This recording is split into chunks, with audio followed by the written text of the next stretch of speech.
Everything we've covered in this course culminates in this chapter. In Chapter 11, we learned how to evaluate a project's cash flows when the cash flows for the projects under construction are given. In truth, estimating the cash flows for a project is the hardest part of capital budgeting, so it's the last topic we'll cover.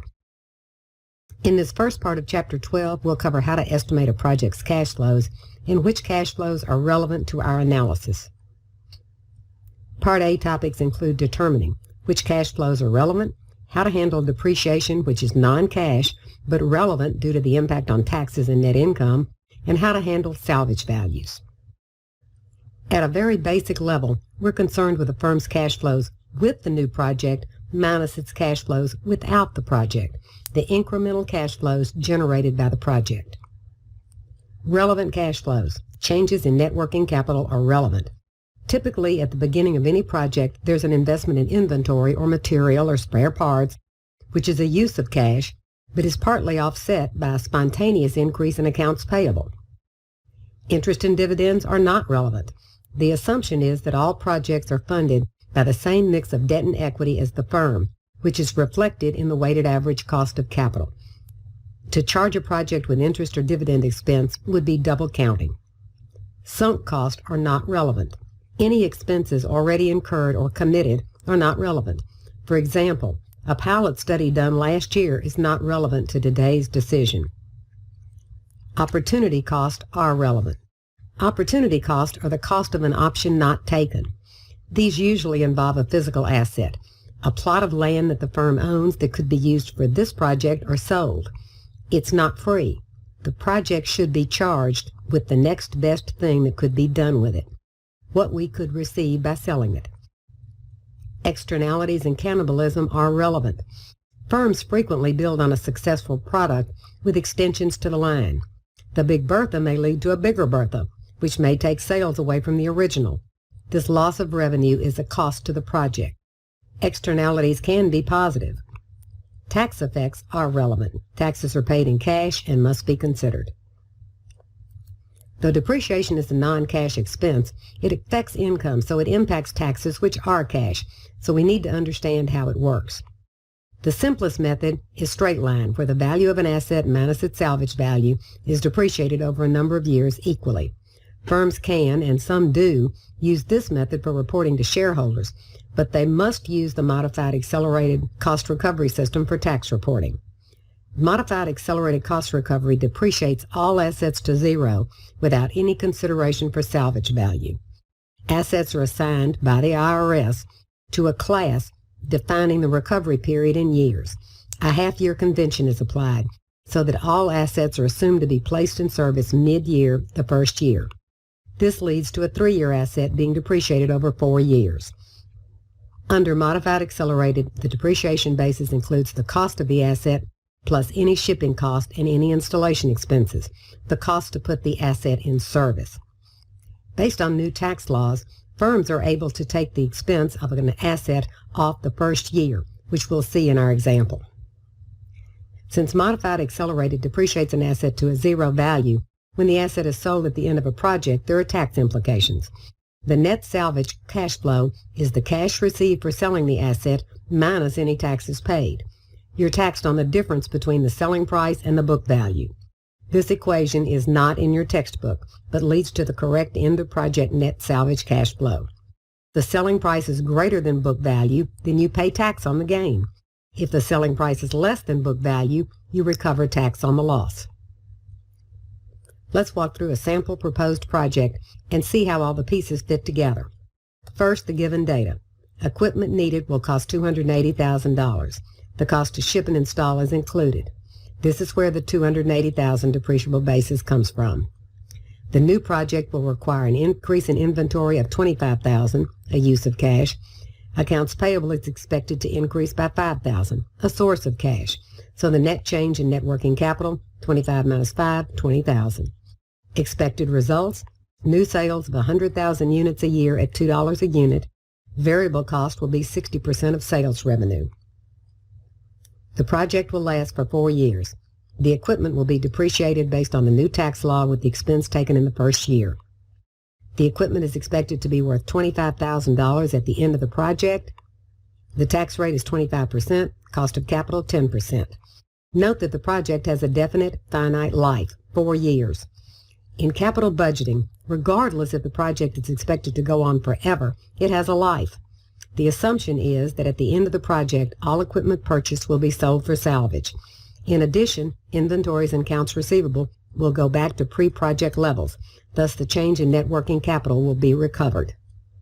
To begin our analysis, we have to calculate the operating cash flows, sales revenue, and cost, compute the changes in net working capital, and calculate terminal cash flows, recovery of net working capital, and net salvage value. This timeline lays out the general plan: initial cost, operating cash flows, terminal cash flows. We already looked at all the components of the initial cash flows. The net change in net working capital considers the increase in inventory as a use of cash netted against the increase in accounts payable as a source of cash for a net change of $20,000. The initial outlay, $280,000 after tax, is 280 times 1 minus 0.25 equals $210,000. Net change in net working capital, $20,000. So the total outflow at time zero, $230,000. Let's start putting it all in a pro forma statement format. Revenue, 100,000 units times $2 a unit, $200,000 a year. Operating costs, 60% of revenue for $120,000 a year. There's no depreciation since the firm can deduct the entire expense in year zero. Revenue minus cost equals EBIT. Taxes, 25% of EBIT. Subtract taxes. Add back depreciation. It's a non-cash expense that must be considered for tax reasons, but we're solving for cash flow. It's included here as a reminder of the add back. Operating cash flows are the bottom line. Let's look at terminal cash flows. We recover all the investment in net working capital in the final year of a project, so the $20,000 is an inflow in year 4. We were told that the equipment would be worth $25,000 at the end of the project. Since it was depreciated to zero book value, the entire $25,000 is a taxable gain at 25%, $6,250 tax. Net salvage value, $25,000 minus $6,250 is $18,750. Total terminal cash flow, $38,750. This will be added to the operating cash flow. Let's review some of the relevant and irrelevant cash flows we may be presented with. Financing costs are not relevant. They're accounted for in the weighted average cost of capital. Including them as a line item would be double counting. How about a $50,000 improvement made last year? No, this is a sunk cost. It's not relevant to the analysis of the project going forward. What if the facility plan for the project could be leased out for $25,000? This is an opportunity cost and it is relevant. The project should be charged with the cost of the next best alternative. In this case, it would be the after-tax opportunity cost. What if the new product cannibalizes from the firm's current product line? This would be a cost to the project. Remember, we're concerned with the firm with the project minus the firm without it. Externalities can be complements that have a positive effect, but it's kind of not normal. Putting all the numbers we've come up with together on a timeline, we have the values we will use in the cash flow worksheet to find the NPV. NPV minus $13.34 million. IRR 7.5% versus the cost of capital of 10%. MIRR 8.4%. Payback 3.5 years. With these results, the project's a no-go. This shows the top part of an Excel worksheet to set up and solve our project analysis. This displays all the given data. In the real world, this is how you'd want to set up this type of analysis. Putting all the given data at the top keeps it together, so if anything changes, you can change it in one place. This details the depreciation and after-tax salvage value calculations. And this is the pro forma cash flow portion. Don't forget, a reminder, depreciation is added back even though we didn't have any. Net working capital is recovered. The bottom line recaps the value to be used to find NPV, etc. And finally, our calculations.